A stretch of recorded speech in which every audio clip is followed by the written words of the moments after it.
Concernant Joseph Kabila, ayaki na sac yaba paya, yaba rwandais. Parce que tout ça a un problème na ba peuple rwandais te, tout ça a un problème na ba tusi rwandais oyo baza na pouvoir na Kigali, na Ouganda, na Burundi, penate pour Burundi jusque là le pays, les relations extérieures, les relations entre États, c'est des intérêts.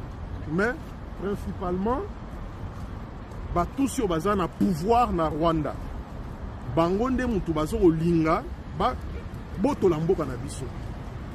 Joseph Kabila est venu dans ce lot-là. Hein? Pour les enfants, balé qui ont botami après 1997, 98, 2000, 2001, 2002. Il était là. Alors, il devient président dans les conditions que tout le monde connaît.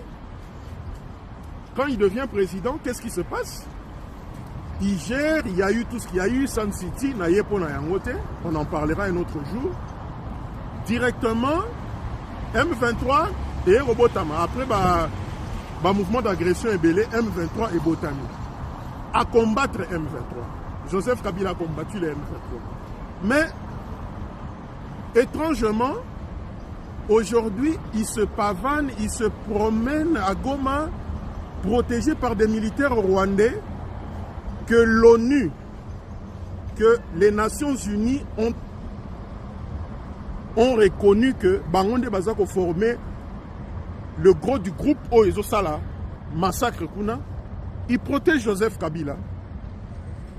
Les pantins de Paul Kagame, Corneille Nanga, Bato Moussus. Alors, nous disons ceci. Les Congolais, nous avons les yeux pour voir ce qui se passe où on fait semblant. Tozo Salaba, Tozo Misalaba Bololé, en fait. N'a pas me poser question, Anna. Figurez-vous. Alors, Moutoua Bongo, Ngaï, Nakoko Bengaye, Rwandais Mbala, mon côté, parce que seule façon, ce qui nationalité est douteuse sur une personne, qu'est-ce qu'on fait? Basoka Mouto a lobi kaza papa naye, mamate, mamate, papa. Babi Bakundi n'a parlé de la nation. Bakokende ko prélever pour na la test ADN nde baye bakate moi no azamo na ya mututel. Comme Laurent Désiré Kabila, nous on sait que ce soit les services, que ce soit ses contemporains, ceux qui ont combattu avec lui reconnaissent que c'est un Katangé, il est notre frère. Lui au moins Laurent Désiré Kabila est notre frère. Malgré Abunga Kanzela, avec Ozonga Nanzela. Joseph Kabila ngana kobenga est agent double. C'est un agent double parce que ce qu'il fait, c'est hautement une trahison. C'est une trahison. Donc, il va se promener dans des zones occupées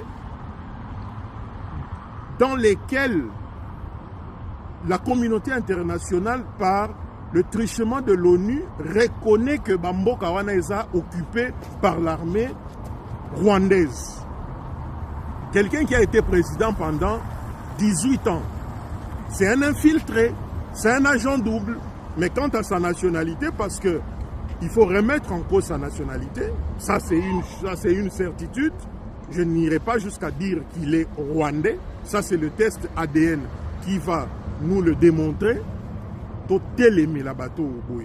On doit résister, que le peuple de Goma, de Bukavu, de toutes les zones occupées, sache que nous sommes de cœur avec eux, que nos FARDC, les forces armées de la République démocratique du Congo, va continuer na kobundela école, on peut aussi soutenir Bango, parce que tu as dit que Mokonzi Mboka Oaza Congolais, le fils de Étienne Tshisekedi Wamulumba et Marthe Kassalou, a tiré un moteur en marche pour la libération totale de Mboka Oyo.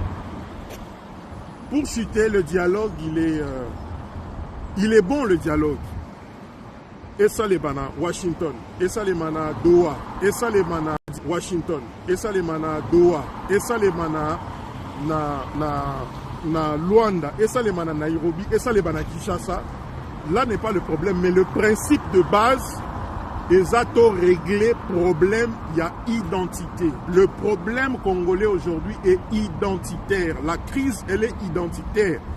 Il y a des gens qui justifient le mouvement Nyonso, CNDP, M23, AFDL, donc il y a des